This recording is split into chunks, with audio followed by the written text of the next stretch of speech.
It can allow you to relive an experience you have long forgotten. It can also provide an entirely new point of view to that experience. The power of poetry has been lost to many. Let's go discover some of Milton's poetry. Maybe you got lost somewhere, swimming too far off the beach, off the coast. What's going on, everybody? My name is Rob. Welcome to The Cause. Thank you so much for tuning in. Today we open the fourth volume of the Harvard Classics series, where we will be covering John Milton's poetry and Paradise Lost. I plan to break the poetry up into 3 videos, which is kind of how it's broken up in the 4th volume. Video 4 will be Paradise Lost, and then we'll go on from there. So I'm really looking forward to see what we can pull from Volume 4. I think it's going to be an exciting volume. And in an act of transparency, I just want to say I am not the biggest fan of poetry. Call it a lack of appreciation, admittedly. But that could change. I mean, I'm kind of enjoying these ones by Milton. I feel I can read and understand it okay, but I am not a scholar by any means in this style of writing. What I pull from any of these stories or the prose or even the poetry is just what I can conjure up in my little noggin up here.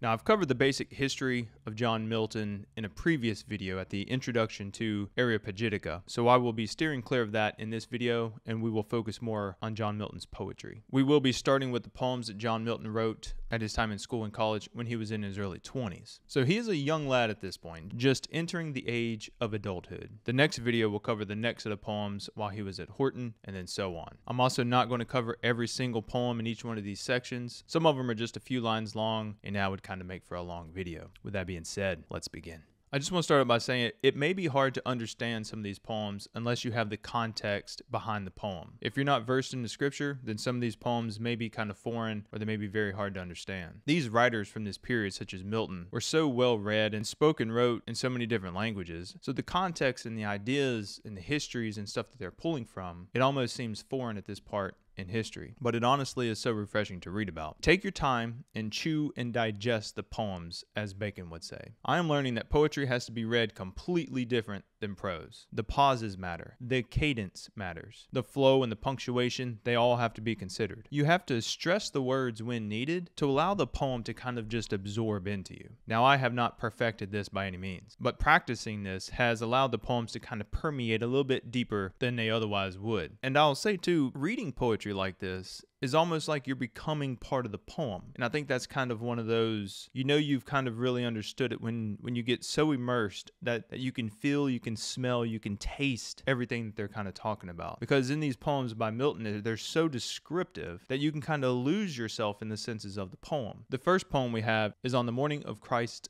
nativity. Now, I'm not going to read it all the way through or anything, but there are some great takeaways from the poem. We first notice from a young age that Milton is highly influenced by religion. He is a devout Protestant, and he seems to be consumed with faith from a young age. The poem starts off by telling the story of the nativity. He covers the virgin birth and the reasons of Jesus' coming, that he, our deadly forfeit, should release, and with his Father work us a perpetual peace. About midway through the poem, another theme stuck out to me. It was the age-old theme of light and the darkness. The cave and the light, so to speak, introduced by Plato in the Republic. So I found this stanza to be very interesting. The sun himself withheld his wonted speed, and hid his head for shame, as his inferior flame the new enlightened world not more should need. He saw a greater sun appear than his bright throne or burning axle tree could bear. This reference of the sun giving up its power, its prestige to Jesus is powerful. A new sun had arrived that would not go away at night, but would shine forever. A constant light, so to speak. Milton's wording here is what I like to call poetically clear, because after you read it a few times, it's so clear on the meaning that you can't help but understand it. The most beautiful stanza of this poem comes towards the end, in my opinion. I just love the way he stitched together the words here. So, when the sun in bed, curtained with cloudy red, pillows his chin upon an Orient wave, the flocking shades pale troop to infernal jail. I remember watching the sunset many times whenever I was stationed in California, and the sun would literally be resting on the water, kind of being engulfed by waves as it sunk into the ocean. That line, pillows his chin upon an Orient wave, is something I have witnessed so many times. I can see it. I can hear the waves. It literally took me back to those moments on the beach or on a cliff or any of those, just watching that sun sinking down into the ocean. The next poem I want to discuss is The Death of the Fair Infant. Now, my youngest child is right at 6 months old, so this one kind of hits different than it would have I read it, whenever I was younger. The beauty in which Milton can discuss a sorrowful subject in my opinion, is kind of amazing. The stanza where the soul leaves the body, enters heaven, and meets God is just, it's amazing. The more times I read it, the more impactful it kind of becomes. So see what you think. So, mounting up an icy pearled car, through middle empire of the freezing air, he wandered long, till thee he spied from far. There ended was his quest, there ceased his care.